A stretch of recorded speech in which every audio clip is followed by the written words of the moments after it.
Coming up in this edition, scores of commuters stranded as political parties hijack minibuses to transport their supporters to various constituencies. We'll hear from our reporters on the ground.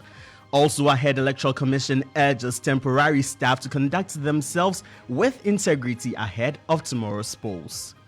Still on elections, aggrieved CSOs serve notice to cover tomorrow's elections despite refusal by the Electoral Commission to give them accreditation. Everybody, we are telling the Mensa, we are telling everybody we are observing the elections whether we get accreditation or not, because this country is for all of us. There are so many ways. There is no law that says that go and get accreditation from the Electoral Commission. Meanwhile, accredited election observer group Kodeyo encourages stakeholders to avoid inciting electorates. And still on your election hub, Attorney General and Minister for Justice Godfred Yeboah-Dame assures of expedited trial of election-related cases as the country prepares for major election. Details coming up shortly. Starr News is coming to you live on Ultimate 106.9 FM in Kumasi, Empire 102.7 FM in Takrady, Zeps 95.9 FM in Zebila, Nissim 100.1 FM in Lamshao, My Star Radio in the USA. Also live on Facebook on Starr 103.5 FM and on starfm.com.gh around the world. This is Starr 103.5 FM. Starr News. Informed, in depth, in touch.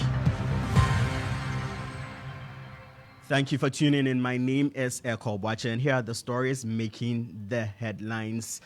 The Electoral Commission is urging its temporary staff to conduct themselves with integrity ahead of tomorrow's polls. Addressing journalists and election observers, chairperson of the Elections Management Body said it is ready to deliver free, fair, credible, and transparent elections, adding that all materials and equipment have been distributed to the regions.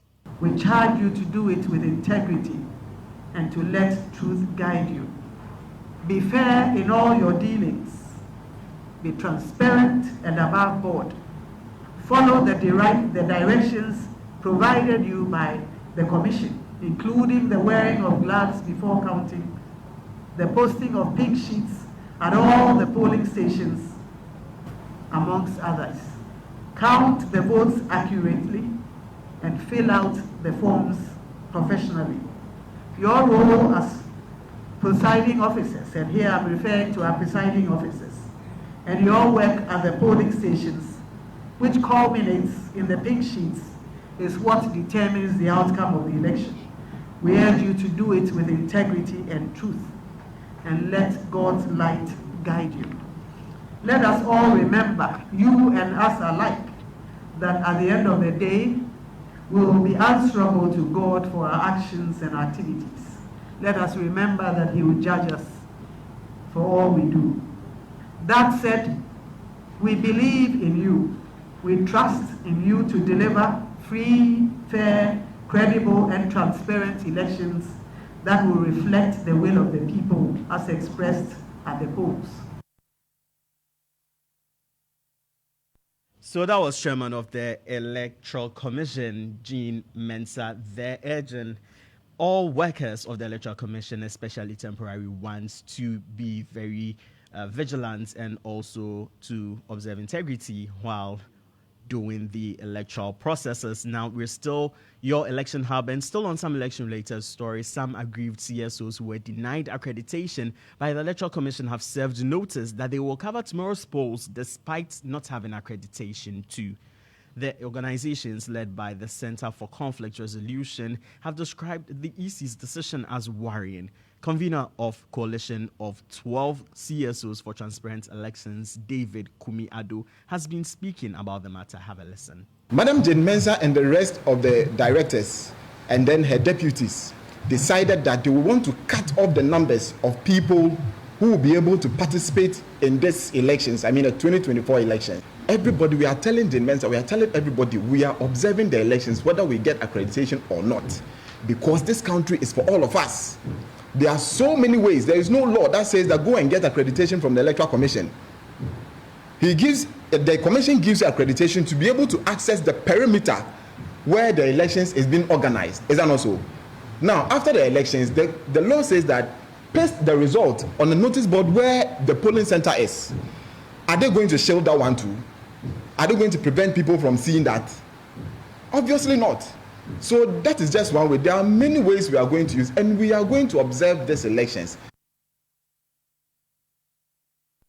So that was David Kumi, who is convener for Coalition of CSOs for Transparent Elections. Still on election observation, Coalition of Domestic Election Observers, CODEO, is urging the public to abstain from violence or violent activities in tomorrow's polls. CODEO is also encouraging stakeholders avoid inciting electorates. Co-chair of CODEO, Elizabeth Villas, has been addressing the press. Candidates, second, security personnel and supporters must promote calm and restraint to maintain peace in the country. Now, the Electoral Commission and security agents must guarantee the secrecy of the vote and take appropriate measures in case of any attempt to influence voters. The Electoral Commission and all polling stations must firmly and impartially and objectively apply electoral rules to ensure the fair process. Party agents must respect electoral laws, behave responsibly, and assist officials in executing their duties effectively. The National Election Security Task Force and all security agents on duty must perform their duties with professionalism, fairness, and respect for Ghana's constitution. Then again, the media must provide professional and balanced reporting on the elections. Finally, all domestic and international observers must support the polling exercise impartially and in coordination to ensure peaceful and credible elections. So in conclusion, CODEO urges Ghanaians to uphold democratic principles by peacefully selecting leaders, and CODEO commends all presidential candidates for their commitment to promoting peace during and after the election, as seen in the Peace Pact ceremony on November 28, 2024. CODEO is confident that all stakeholders, including the Electoral Commission, the security agents, the media, political party leaders, candidates, supporters, and all Ghanaians will respect the country's electoral rules and regulations and discharge themselves accordingly. Elizabeth Villas is co-chair of CODEO. Then now let's get back to one of our headline stories where many Ghanaians who desire to travel to their various constituencies to exercise their franchise are left stranded at the bus terminals in most major cities. Speaking with Starr News, many expressed frustration at the non-availability of vehicles and fear that they might lose out on voting should they not find a car early enough. My colleague Isaac Justice Bediako joins me from Kumasi. Isaac, welcome to the bulletin. How is the situation like in Kumasi? Well, I must say that in Kumasi, the region is seriously ready for this election. Yesterday, all buses that are in northern and southern parts of the country were all open because politicians are just there to fight for. A lot of passengers were trying to come last until now. Buses are leaving with objectives who will be going to vote for either party. They have all rented these cars. The NDC have all rented cars to buy their supporters to the various regions to go and vote. Apart from that, the regional is very unlike other election units where we see confusion right before the election day. This election the regional is very few. About the Could you reposition yourself? It's getting hard hearing you. Could you please reposition yourself? Yes, thank you. Is it better now? Yes, so what I'm saying is that exactly 3 p.m., the LBC will address a news conference in Kumasi. They are not happy with the security arrangement the Asante Regional Security Council has made. And so POP with Uncle Pibo Joseph Yemi, national chairman of the national organizer of the NDC, and Colonel NJ. These three individuals who addressed the media are to put to the media concerns we have with the security arrangement the Regional Security Council has made. Aside from whatever happens today, we call the first international flight from London to Kumasi. And some of the people who came in say they are satisfied with the arrangement simply because coming to Kumasi today, right from London, they were able to go tomorrow and leave Ghana without going to Accra. So they are fully prepared for this particular election. So Isaac, if I heard you right, the flights, those who took the flight, some would be returning to London tomorrow. Yes, according to the for I don't want to say what I spoke to him earlier at the airport. This is going to be already out so in the next 3 hours, the flight will need Kumasi back to London. Then on the 4th December, the flight will also return. Then other arrangements will be made. What I asked him about the number of passengers that arrived today in Kumasi, he did not give us the total number of passengers that came, but we are told that the air traffic that landed in Kumasi is about more than 120 passengers. When I asked him again, so how many passengers have already boarded and ticket to return to London today, he also failed to give us that particular figure. So we are waiting to see how the whole thing will go. Will continue from on. Isaac, before I let you go, you realize that sometimes prices of transport fares are increased during this period where there is scarcity of cars. Is the same thing happening in Kumasi now? That is the situation. Transport drivers have increased their fares from Edetia to Marco in particular. They used to take 3 days. Some are taking 10 cities, others are also taking 7 cities. So the electric visa has caught up with everyone, and commercial drivers are cashing again. All right, thank you very much, Isaac.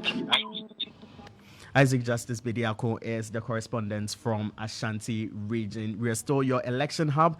And if you have noticed, the election fever has already set in.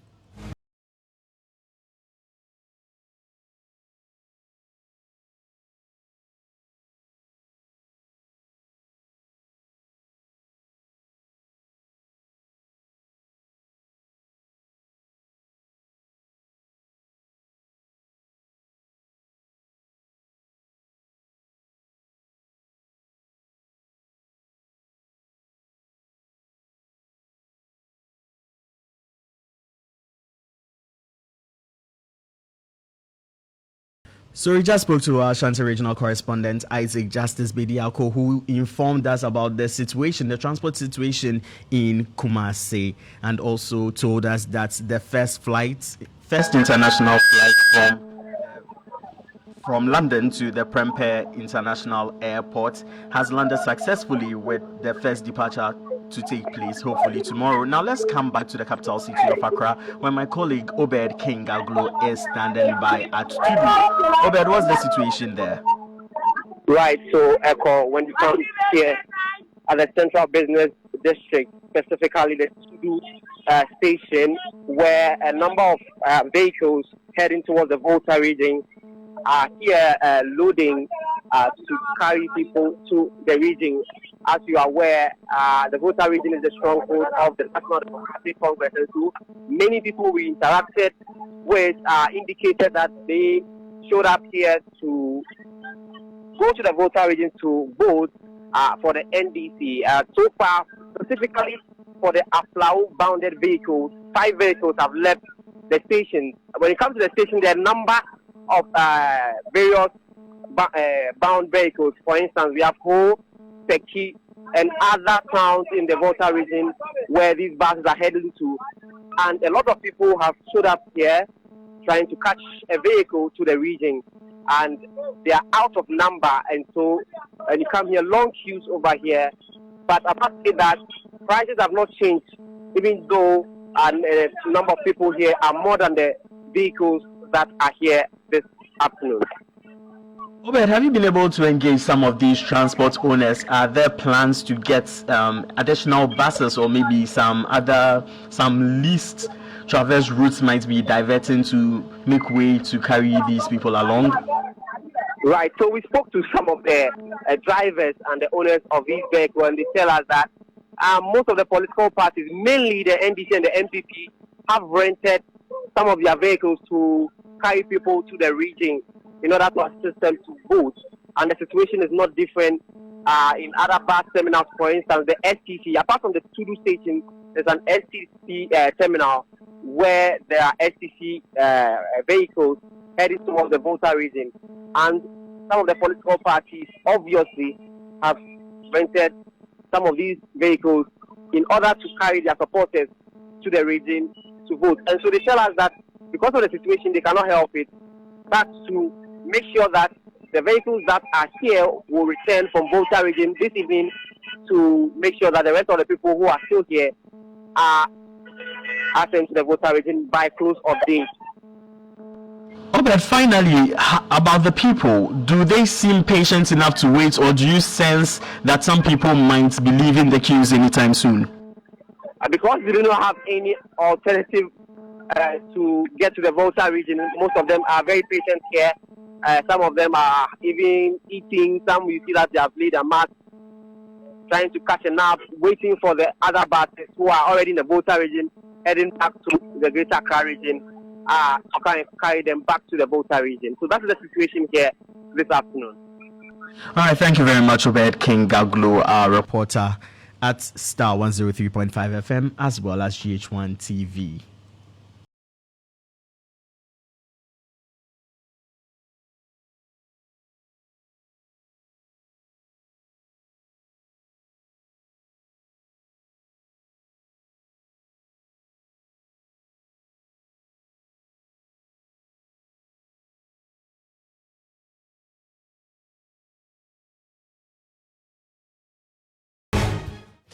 We're still here as your election hub, and this is Starr Midday. My name is Eko Boache. And now the Attorney General and Minister of Justice, Godfrey Adame, has assured that cases of election-related violence will be addressed swiftly. Mr. Adame said almost all the election-related cases in the 2020 election were resolved, with the exception of the case involving two people who died at Tichman South constituency.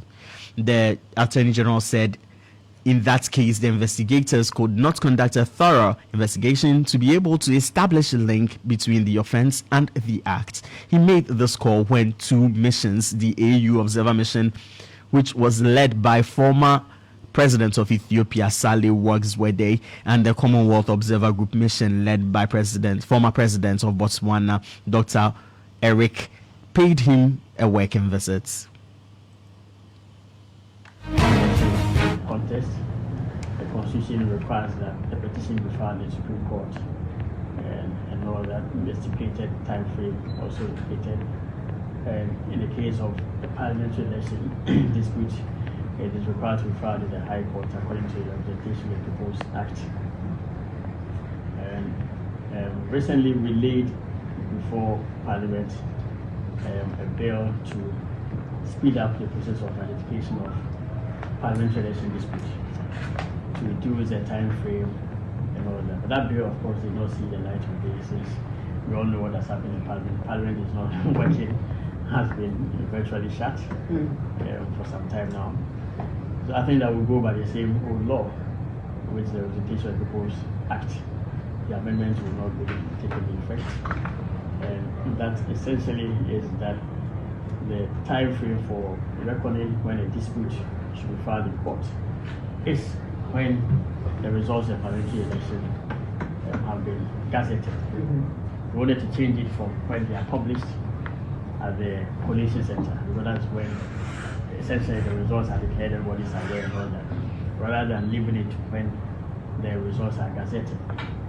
As this now, we want to maintain the old arrangement and all that.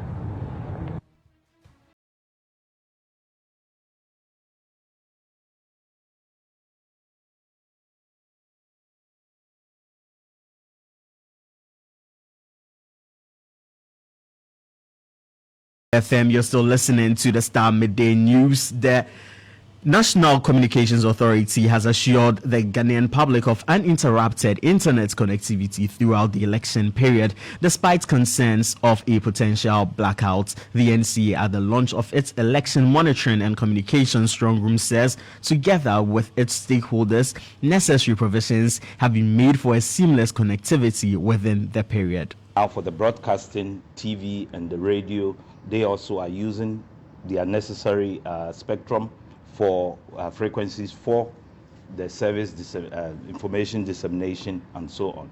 And so we are monitoring. We have the systems that are monitoring the technical specs, how they are. If there is any interference of a sort, besides being reported to us, we would also see it and take the necessary action to get those resolution or redressed. Okay, so in summary, you're saying that in the entire election period, we should expect uninterrupted internet flow.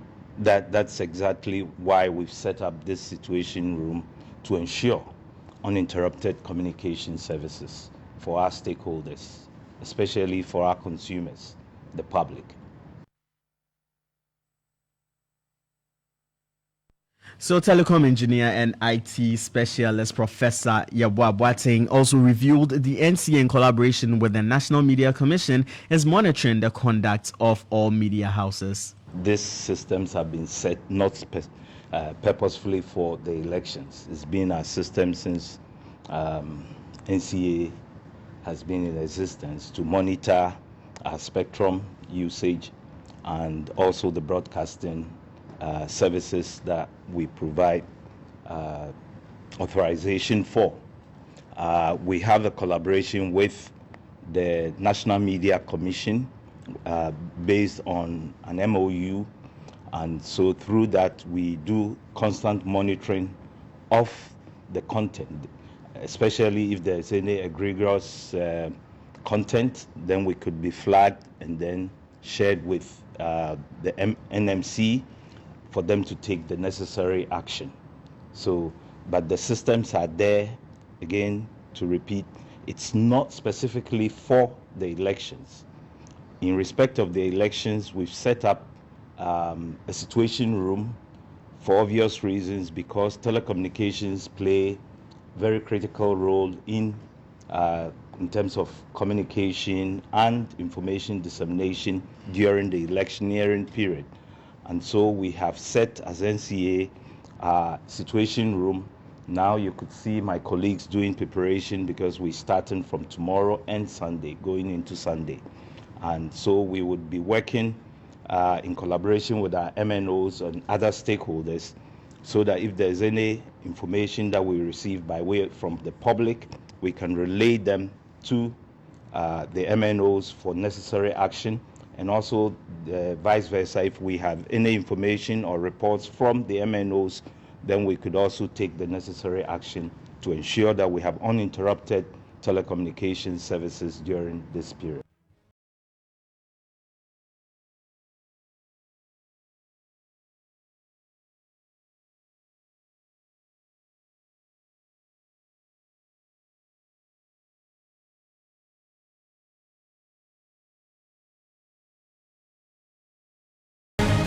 You're still listening to Starr 103.5 FM. This is Starr Midday, and we at EIB Network remain your election hub. We'll tell you in some few minutes how crucial votes in the Ashanti region mean for both leading parties. Historically, in the Ashanti region, what has happened is that it's gone the MPP's way since 1992. And so that is why the Ashanti region is very critical in here.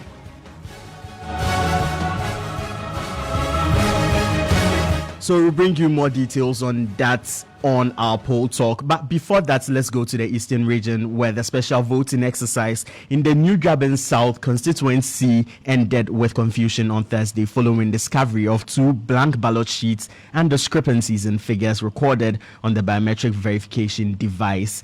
Misunderstanding arose at Galloway Polling Station B, triggered by the discovery of 2 blank ballot sheets in the booklets While 427 voters were officially recorded as having cast their ballots, the BVD indicated that 431 individuals had been verified to vote. The NDC insisted that the error must be corrected, bringing the process to a standstill. Eastern Regional Correspondent Kojo Ansah reports. The special voting exercise in New Durban South Constituency, Eastern Region, ended with confusion on Thursday following the discovery of 2 blank ballot sheets and discrepancies in the figures recorded on the biometric verification device. Voter returned, so you did not use the ballot.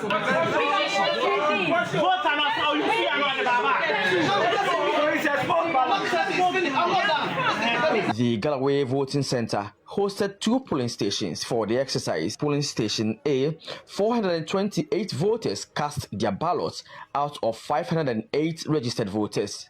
However, the issue arose at Polling Station B, where 427 voters participated out of the 527 registered voters. The confusion was triggered by the discovery of 2 blank ballot sheets in the ballot booklet and discrepancies in the BVD counts. While 427 voters were officially recorded as having cast their ballots, the BVD indicated that 431 individuals had been verified to vote. Francis Ayesu, the NDC agent and director of elections for New Durban South, expressed dissatisfaction with the discrepancies and announced his intention to file a petition over the matter. As director of election NDC New Durban South, after the special voting, when filling the statement of polls for the presidential section that should be filled before counting of ballots, we realized that the C1 that said that number of ballots issued to the voter, there's a mistake. It was misstated. It should have been 427, but instead it's written 431. Upon argument, we couldn't arrive to a conclusion. So I'm raising objection for today's poll, special voting. That should be taken into account when we are counting it on the December 7th elections. I thought they used to try to explain to you, so you don't understand. Yes, but these are the issues. That's the point I'm raising. There's a mistake on the C1 that they fill on the system of polls. It should have been 427, but instead they easy wrote 431. So what are you going to do? I'm raising objection to it. That it needs to be taken into account before we count the vote on December 7th. In contrast, the NPP agent Kwabena Boateng, also known as KB, acknowledged the errors but downplayed their significance. He suggested that the issue could be resolved during the manual counting of ballots when open during December 7 polls. It is totally fallacious what he said. Indeed, after the poll, we all realized if the EC showed to us that there were 2 blank sheets. So EC told us, we all came into agreement that it should be treated as what sports, which we all did. After the pool, we had 427 plus the 2 sports, making 429. Meanwhile, the BVD also counted 431, meaning there is a 2 shortfall. And the EC explained to us there might be a problem. Meanwhile, this was special voting. The ballot should not be open. So we should all come to the collation center. When it is open, then maybe we can resolve it there. It's accepted, it's simple. But my brother say it was 427, then it is 421. It is fallacious. He's aware that 2 blank sheet, which was treated as sport. Electoral Commission declined comments on the situation. Reporting for GH1 TV and Starr FM, this is Kojo Ansah, Koforidia, Eastern Region. Back in the studio, my name is Eko Boache, and we have 24 hours, less than 24 hours to the general polls. But let's go to the Ashanti region. You know, it's one of the most populous regions in Ghana, and while the region is a stronghold of the governing NPP, a good showing in the region by the largest opposition, NDC, could spill could spell doom for the Elephant family. A 30% vote for John Mahama could undermine the fortunes of Dr. Mahmoud Baumia. Ahead of tomorrow's polls, member of our research desk, Enoch Edem Kojo, has been providing context to election data from the Ashanti region. Let's have a listen.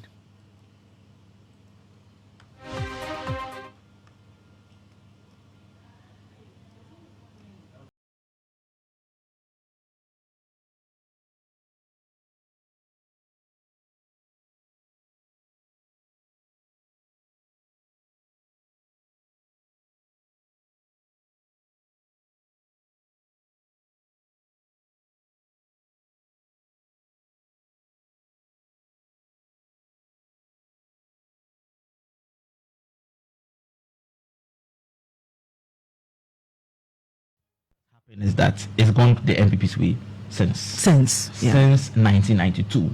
In fact, in 1992, where what's his name, Edwine, contested with Chairman Rawlings, then Edwine won the Ashanti region rather convincingly. Okay. Yeah, even though, in fact, the Ashanti region, I think one of the only two regions that President Rawlings didn't win that year. Yeah. However, I remember they boycotted the parliamentary elections in 1992. In 1992, hence the NDC won all the parliamentary seats in there.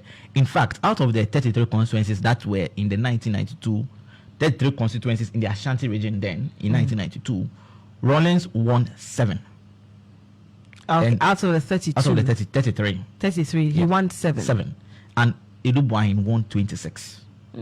That's for the presidential. That's for the presidential. But the parliamentary, because they stepped out aside. They boycotted. Yeah. So actually, in fact, the Ashanti was actually the only region Edwine won that year.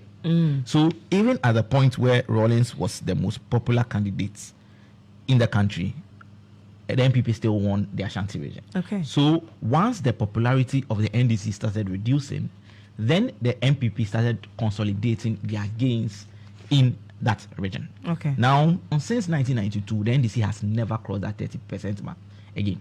But that is even because the NPP they had boycotted in one aspect. So you can see that there could have been a translation of that boycott to the presidential. No, so before 1996, the presidential and parliamentary elections were held on different dates. Yes. So in 1992, the presidential elections were held on the 3rd of November, 1992. Since 1996, that Chairman Rawlings was no longer a candidate, the NDC had never reached 30% before. In 2000, the NDC dropped to 22.5%, a full 10 percentage point drop. And the MPP went up to 74.8%. That is the year 2000. Year 2000, candidate That Kufuor. was when candidate Kufuor won. Okay. Yeah. Then, in 2004, he went up to 77%, Kufuor. Oh, okay. Right. Then, in 2008, the MPP fell to 72.5%. And remember, in 2008, the MPP lost the election. Then, in 2012, the MPP fell further down to 70.9% and still lost the election. Then, in 2016, the MPP went up to 26.3% and won the election. 26 or 76? Sorry, 76.3%. Now, this will be the first time since 2004 that the MPP would go beyond the 75% mark. In 2012, the MPP was at 70.9, and in 2016, they moved up by 6.3 percentage points to 76.3. And remember that the Ashanti region's population is the second highest. So a change of 6.3 by then will be around 2.5 million is a very, very significant figure in the race.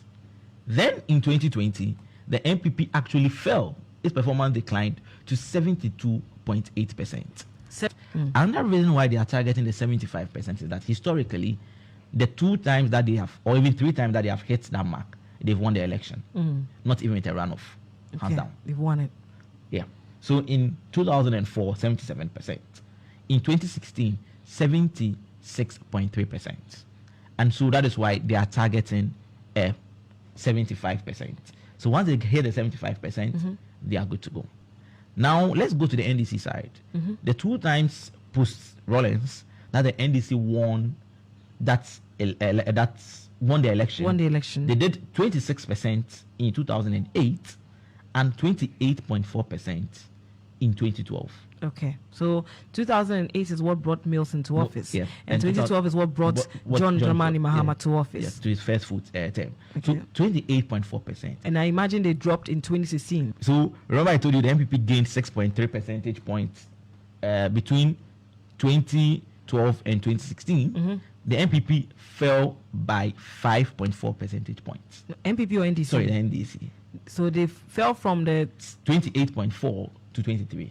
Okay, that was in 2016. That was in 2016. That's when they lost. That's when they lost. And in 2020, did they appreciate? The NDC appreciated, did a 26.5%, and for the first time ever, they crossed the 25 percentage mark, but failed to win the election. Historically, in the Ashanti region, what has happened is that it's gone the MPP's way since 1992. And so that is why the Ashanti region is very critical in here. Now,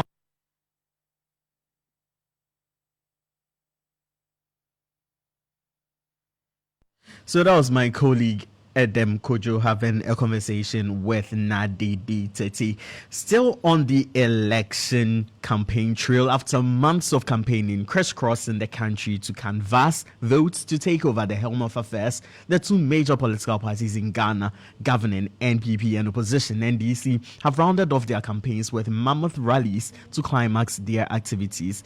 The two leading candidates, NPP's Dr. Mahmoud Baumia and the NDC's John Dramani Mahama, reiterated their goals of transforming Ghana as the country heads to the poll in less than 24 hours. Starr News' Nadidi Teti has this report. In Ghana's capital, Accra, just 10 kilometers apart, the two leading political parties, the ruling New Patriotic Party, the NPP, and the opposition National Democratic Congress, the NDC, held massive rallies to close months of intense campaigning. The NPP made a case for retaining power, while the NDC urged a return to office after 8 years in opposition. Vice President and NPP flag bearer Dr. Mahamudu Baumia highlighted the Akufo-Addo Baumia administration's efforts in managing the economy, which is recovering from a crisis. He argued that the NPP had proven to be better managers of the economy and cautioned against a return to what he called the past under the NDC. This election is a clear choice between the future and the past. My opponent represents the past, and I, Dr. Baumia, represents the future of this country. Former President and NDC presidential candidate John Dramani Mahama, whom pre-election polls have tipped as a front-runner, described the election as a critical moment for the nation, urging Ghanaians to seize the opportunity to reset the country. The time to restore the economic fortunes of Ghana is now. The time to reset our country, Ghana, is now. Saturday's election is not just another election. It is a defining moment for our nation. It is a choice between the Ghana we have today and the Ghana we want together. Both parties have expressed confidence in their chances, pledging to lead Ghana into a new era of development and prosperity. The rallies concluded with calls for peaceful elections as both flag bearers urged their supporters to remain vigilant yet calm while heading to the polls. That was a report by my colleague Nadidi Teti there. Still on your election hub, Zongos have been a cardinal point for political campaigns each electioneering year. You'll find every politician identifying with a Zongo or recounting having lived in a Zongo community when they need votes. The promises cut across building mosque, granting scholarships and jobs to the Zongo youth, rebuilding Nima into Villaggio, that's an example, and the Nana Addo Dr. Baumia administration took a notch higher, establishing a Zongo and Inner Cities Ministry and a Zongo Development Fund. But has the narrative of neglect and underdevelopment in Zongos changed that much? And how are the Zongos observing this election, especially as the flag bearers of the two dominant political parties are all from northern parts of Ghana? My colleague Ivan Heathcote Fumador has been to the prominent Zongo communities in the Ashanti region and explores the subject in the following feature. Toilet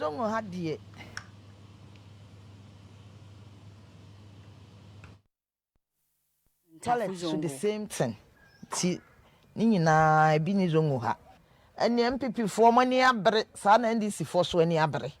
The MPP and the NDC are all seriously campaigning, but we gain nothing when we vote for them. Tibino. Unge ni she no answer akotoaba. Barkisu Ahmed, a 54-year-old mother of 4, has lived in Tafuzongo all her life. She is bothered with a lot of challenges confronting the Zongo community. Barkisu, who used to work as a hawker, is now jobless. She lost her working capital to bad sales. I was a trader, but I lost all my money, so I am unemployed. With 4 children, the eldest 30 and the youngest 11, Barkisu says she can barely sleep, thinking about the future of her children in a generally challenging economy where unemployment is high. Our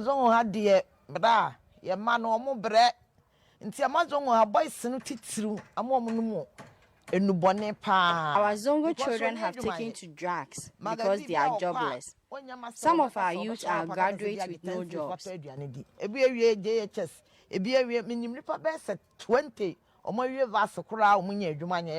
I went to look for a job for my son, who completed polytechnic, but they asked me to pay 5,000 Ghana cedis. I don't have that money. Barkisu's concerns mirror the dominant narrative about stark developmental challenges in Zango communities. A few meters from Barkisu's house is the most popular spot in Tafuzongo, 745. 745, GBC2, no more sports run up. And the Hana boys in our group will be able to 745 Tamuno, and Ayama Akahatia, if I have 745.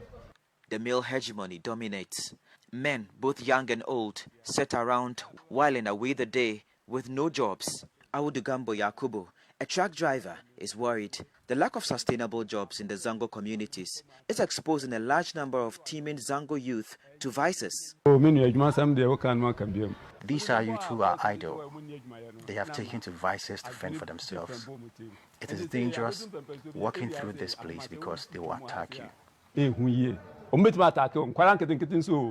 Many young men in the Zongos would usually end up as drivers, mechanics, rickshaw riders and repairers, laborers and menial workers as a result of the low level of education here. The women, on the other hand, would either trade, work as cleaners, carry loads in the market, or learn a craft, usually sewing and beading. Abiba Adams is a master seamstress, training many Zango ladies who barely have enough funds to pay themselves through training. She is yet to hear of any government intervention for youth desirous of acquiring a technical or vocational skill. Midday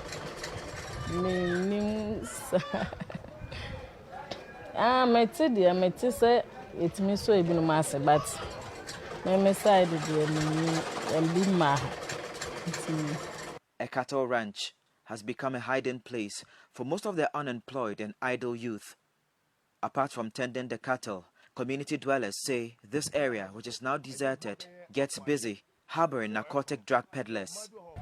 Apart from the boys in the yes, a mobian waha, o toilet in Husia, o correct boys omugo smoking qua tramo ninasifo. Today, inshallah, by the grace of God, we are establishing the Zongo Development Fund. The Akufo-Addo Bawumia government laid particular emphasis on Zangos, designating a whole ministry of Zango and inner city development in its first term, later to be converted into an administrative office in the second term of the NPP. The story of the Zongo Development Fund started with Alhaji Ali Mahama. We have to do things to let the Zongo appreciate that the NPP is not anti-Zongo, as the propaganda was at the time. This is why when we brought that suggestion to His Excellency Nana Addo Dankwa Akufo-Addo, he immediately said, that is a good idea, let us put it in the manifesto.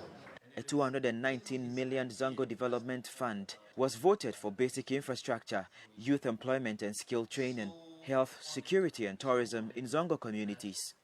Rahman Al-Hassan, an elder in the Zongo community, says he's yet to see footprints of these monies reportedly expended to better the lot of Zongo dwellers. Apart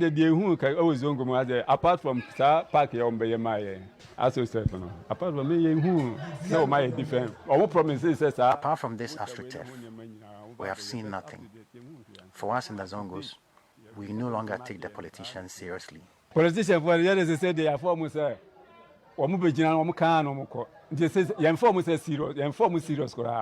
Building of basic infrastructure like toilet facilities, water systems and drains constituted a major area of expenditure of the Zongo Development Fund.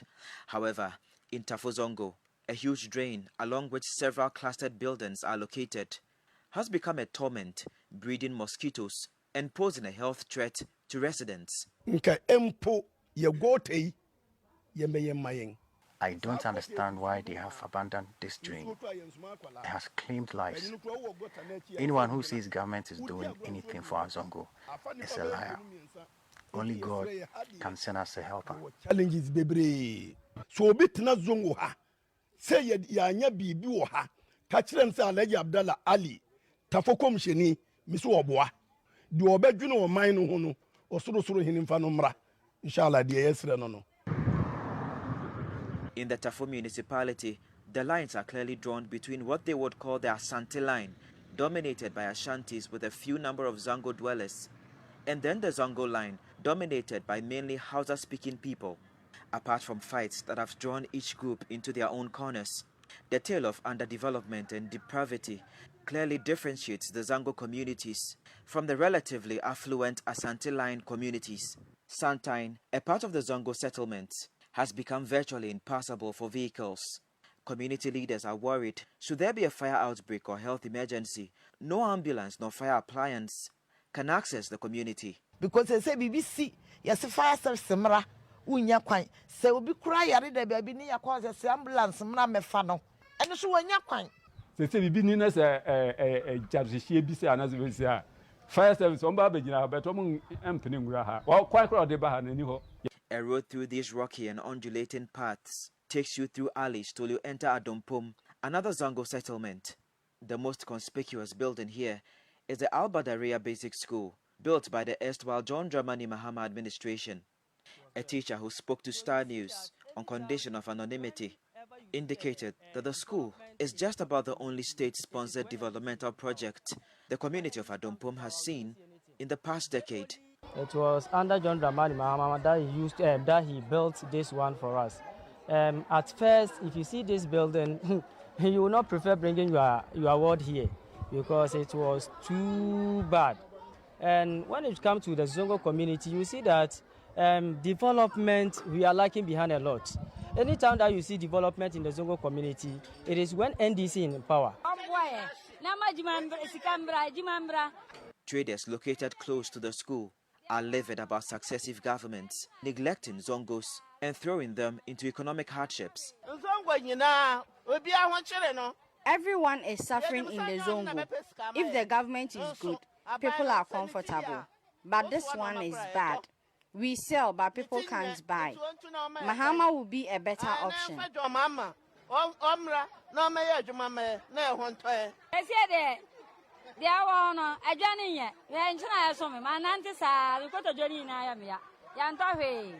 At Baba Chipsa, another Zongo dwelling, a school building under construction with the basement almost complete stands as one of the contributions of the Akufo-Addo administration to the Tafo municipality.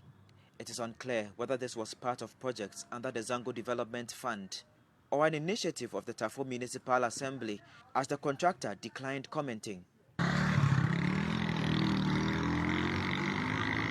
Another prominent Zongo dwelling under the Kumasi Metropolitan Assembly is Mosi Zongo. It is by far the biggest Zongo under the KMA after the creation of 5 other municipalities. Entering the community, the few tarred link roads running through the community might deceive you of some progress in development till you step into the inner lanes of the community. Talk through Parliament. Talk through. Our first stop is the Talk Through Parliament, Young and elderly men in the Zongo community sit around discussing everything from politics, gossips, troubles and everything bothering the Zongo community. Mohammed Ahmed, an elderly member of this community parliament, snorts at the mention of development in Zongo communities. Zongo had a development day. Masami who development be an Zongo. I have not seen any proper development in Moshi Zongo. One, a hospital. Two, school.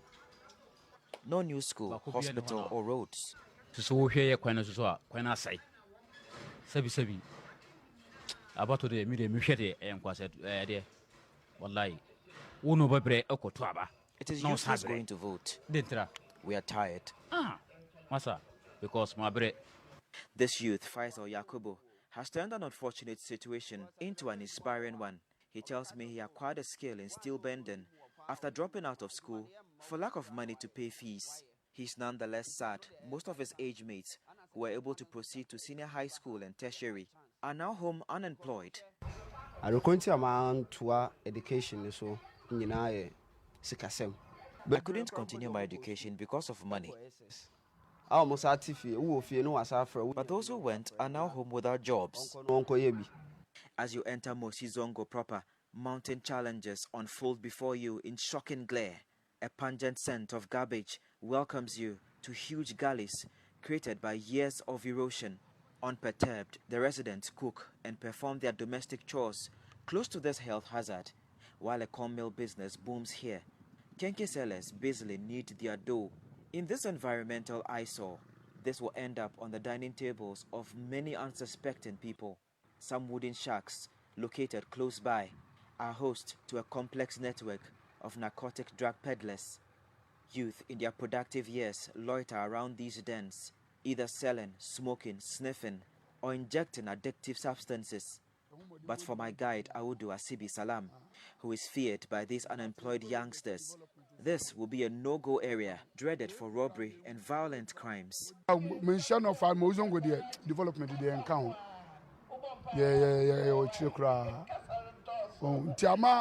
Youth no ankasano, and I'm saying ni MPA, the new community nimu. Moshi Zongo has been left behind. It seems we have no MP. There is a thriving community, just like the popular Tinker. They deal in narcotic drugs. We say we are a tinker, typical tinker. Access to decent toilet facilities is a huge challenge here. Toilet facility of a basic school in the community is virtually best that it seems, as the community dwellers have resorted to sharing it with the students. Sanitation form. Need development. A building put up by some whites to train the youth in bead making and other crafts has been abandoned with its roofs ripped off, adding to the mess in the Moshi Zongo community. This building was put up to benefit the youth, but it stands here useless. Mohammed Ahmed, who sits at the talk-through parliament, is aware of the Zongo Development Fund, but is disillusioned that any government has any good intentions for Zongo communities. Zongo development and Zongo minister na dike kaneti na bonti. Se first na Mustafa mine Zongo minister. Ana sa wan Ben Abdallah na se wan baji. I know about the Zongo ministry and the fund, but it's all about the names. We don't feel any impact. I don't really care if Baumia is a Muslim.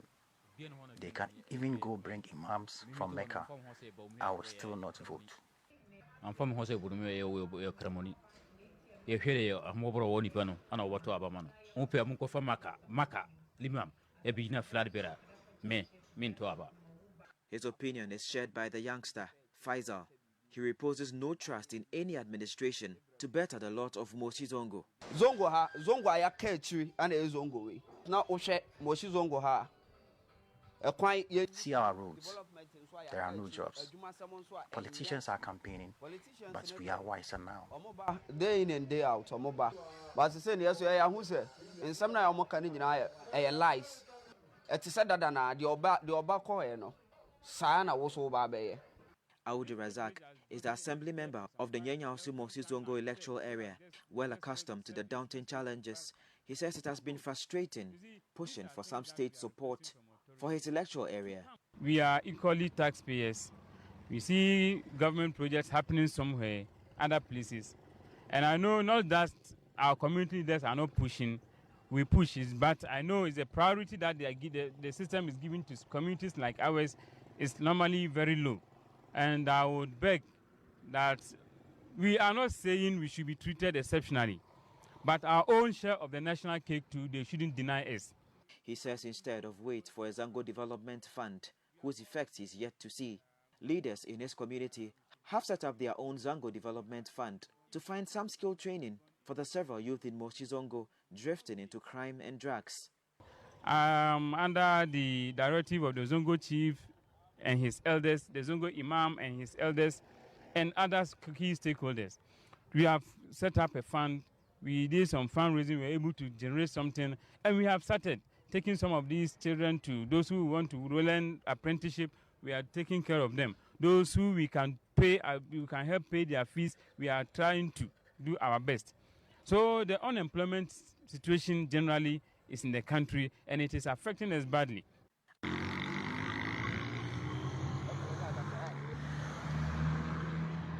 It's the same signature scenery from one Zango to the other. Aboabo is at the heart of the Asokoyamampo municipality, a municipality adjudged the biggest Zongo in the whole of Africa. This municipality is, however, envied by several other Zongos for one simple reason. It bears the tale of the damsel courted by two powerful suitors, each desperate for a hand in marriage. All two of Ghana's dominant political parties will do anything to please the municipality, whose 10 electoral areas, but for one, are either Zongo-dominated or is an entire Zongo community. The assembly acquired a compaction machine. It picks almost all the garbages that has been gathered on the high streets. The MC, however, debunks claims that the Zongo Development Fund has had no impact on Zango communities under his municipality. Yeah, if you go to Ibad Rahman, if you go to some of the secondary schools across the municipal, some of the classroom blocks that you find there were from the Zongo ministries or the Zongo Development Fund. Even the AstroTurf at Akrim or the Islanders Park that has been abandoned, it was a Zongo Development Fund project. And there's some of the pipe-borne, the boreholes, and some of the toilet facilities were from the Zongo Ministry and the Zongo Development Fund. Unfortunately for me, I did not come to meet the Zongo Ministries. I came to meet the Zongo Development Fund that is under the presidency. And ever since I came in here, I haven't seen a lot of activities from the Zongo Development Fund because of one way or the other, and the way the Zongo Ministry was scrapped out of the ministries that was in existence during the first term of the president's office. Some 57% of the population is young. It is not for any fanciful reason that most of these communities are identified as electoral flashpoints, considering that many of their energetic youth are used for electoral violence. From the worrisome pictures of Tafu Zongo, the horrifying drug and sanitation issues of Mosi Zongo, and the mixed developmental mosaic of the slightly better Zango communities in the Asokoyamampo municipality, the scale of development tilts heavily to the negative. The problems of Zangos does not only tell negatively on successive governments, it has a wider implication on how Ghana fares in its attainment of the United Nations Sustainable Development Goals. But as the election approaches, the dilemma that faces Zango communities cannot be envied, as the flag bearers of the two dominant political parties, John Dramani Mahama of the NDC and Dr. Mahmoud Bawumia of the NPP, all hail from the north and are seen as brothers of Zango communities. Reporting for Star News, Ivan Heathcote Fumado, Ultimate FM.